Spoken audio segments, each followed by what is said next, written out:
नमस्कार, मैं अंशु मिश्रा। स्वागत है आप सभी का द न्यूज में। आपको बता दें कि आम आदमी पार्टी के नेता और सांसद राघव चड्ढा के निलंबन मामले में अब सुप्रीम कोर्ट ने बड़ा दखल दिया है। राघव चड्ढा की याचिका पर सुप्रीम कोर्ट ने अब नोटिस जारी किया है और निलंबन मामले में राज्यसभा सचिवालय से जो है जवाब जो है मांगा है। तो वहीं दूसरी तरफ राहुल गांधी को ऐसा लगता है कि प्रधानमंत्री नरेंद्र मोदी को मणिपुर से ज्यादा इजराइल की चिंता है, जिसे लेकर जो है वो बयान भी देते हुए नजर आ रही हैं। जी हाँ, बिल्कुल सही सुना आपने। तो आम आदमी पार्टी के राज्यसभा सांसद राघव चड्ढा को 11 अगस्त को संसद के मॉनसून सत्र में आखिरी दिन असंसदीय आचरण करने, नियमों के घोर उल्लंघन, कदाचार, अभद्र रवैये और अवमाननापूर्ण आचरण के लिए निलंबित जो है किया गया था और इसको लेकर उन्होंने सुप्रीम कोर्ट का रुख जो है किया है। तो अब देखिए किस तरीके से ये जो मामला है ये सामने आया है।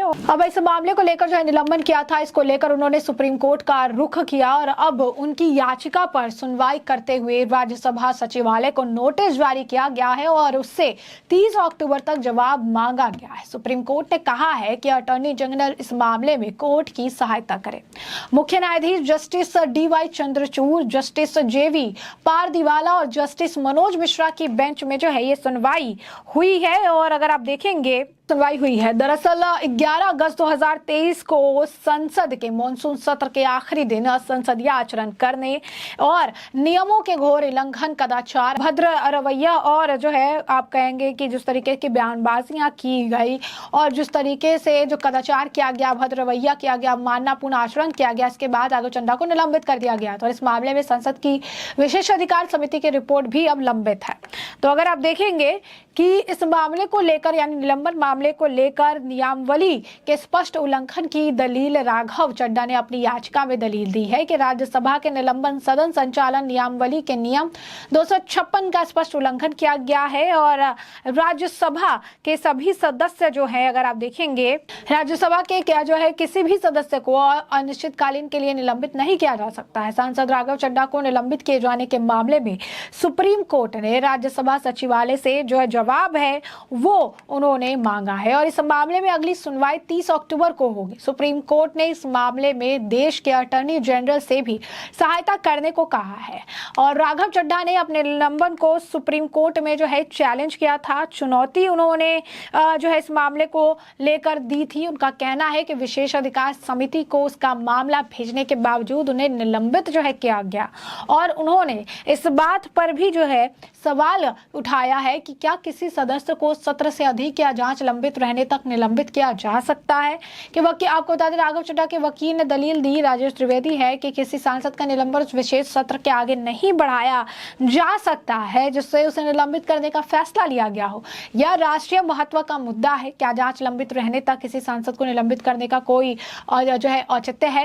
राजेश त्रिवेदी जो कि इनके आपका ये वकील है, उन्होंने ये भी कहा कि अनुच्छेद यानी आर्टिकल 105 में सांसद को सदन के भीतर बोलने की आजादी मिली है, जबकि आर्टिकल 19(1)(a) में संसद के बाहर बोलने की जो आजादी उन्हें दी गई है।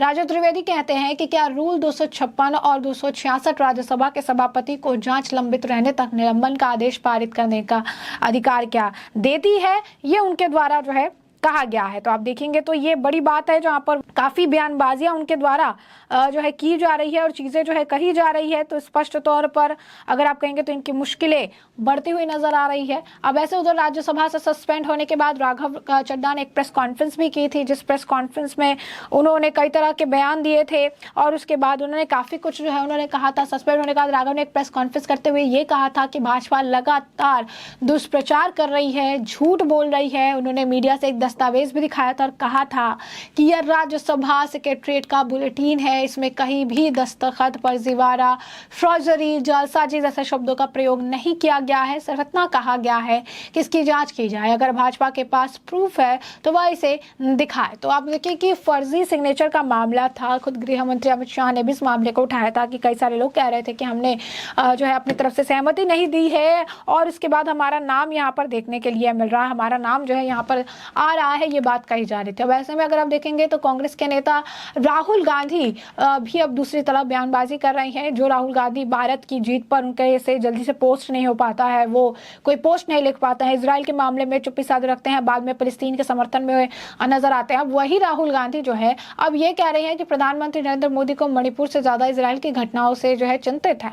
कांग्रेस नेता राहुल गांधी ने शहर की सड़कों पर 2 किलोमीटर की पदयात्रा के बाद आइजोल में राज्य भवन के नजदीक एक रैली को संबोधित करते हुए कहा कि पड़ोसी मणिपुर अब एक संगठित राज्य नहीं रह गया, बल्कि जातीय आधार पर 2 राज्यों में उन्होंने कहा कि जातीय आधार पर 2 राज्यों में बढ़ गया है। चुनावी राज्य मिजोरम की 2 दिवसीय यात्रा पर पहुंचे राहुल ने इस बात पर जोर दिया कि कांग्रेस ने 1986 में शांति समझौता पर हस्ताक्षर करके विद्रोह प्रभावित पूर्वोत्तर राज्य में शांति स्थापित करने की पहल की थी।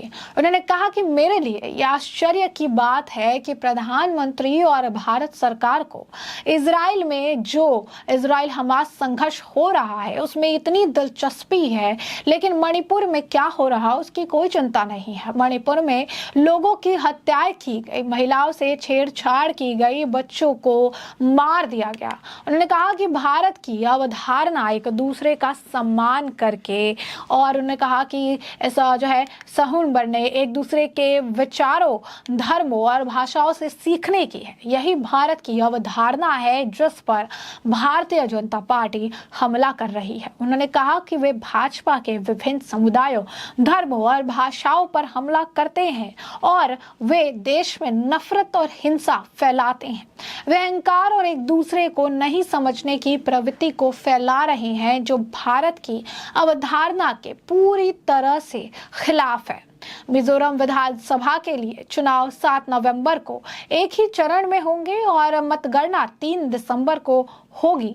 इसके लिए जो अगर आप देखेंगे तो लगातार जो बयानबाजी है वो की जा रही है और यहाँ पर एक राजनीतिक एजेंडे के तहत इसे आगे फैलाने का काम किया जा रहा है। राजनीतिक एजेंडे के तहत बयानबाजियां की जा रही है। कहा जा रहा है कि इजराइल से फर्क पड़ रहा है, क्योंकि इजराइल को लेकर तो कांग्रेस कोई भी ट्वीट करती नजर नहीं आई, कोई पोस्ट डालती नजर आई, उल्टा फिलिस्तीन के समर्थन में है। धर्मेंद्र ने जो है आप कहिए कि फिलिस्तीन के समर्थन में खुदकर बोल रही थी, फिलिस्तीन के समर्थन में, फिलिस्तीनियों के लिए उन्हें दर्द हो रहा था और इजराइल के लिए कुछ नहीं कह रही है। लेकिन अगर प्रधानमंत्री नरेंद्र मोदी इजराइल के साथ खड़े हैं तो इस बात से भी कांग्रेस को तकलीफ है कि आप इजराइल का समर्थन क्यों कर रही हैं। आपको इजराइल का समर्थन नहीं करना चाहिए, या इजराइल का समर्थन करना सही नहीं है। मणिपुर नहीं दिख रहा और इजराइल का समर्थन उनके द्वारा किया जा रहा है, ऐसा जो है कांग्रेस को तकलीफ हो रही है। वहीं दूसरी तरफ राघव चड्ढा की मुश्किल जो है अगर आप देखेंगे बढ़ती जा रही है। निलंबन से जुड़ा मामला है जहां पर उन्होंने सुप्रीम कोर्ट में अब इस मामले को दखल देने के लिए क्या है राज्यसभा सचिवालय को नोटिस देकर जवाब मांगा है। 30 तारीख को जो है यानी 30 अक्टूबर को कहा जा रहा है अब इस मामले की सुनवाई जो है की जाएगी। अब ऐसे में सीजेआई DY चंद्रचूड़ ने सुनवाई के दौरान यह भी कहा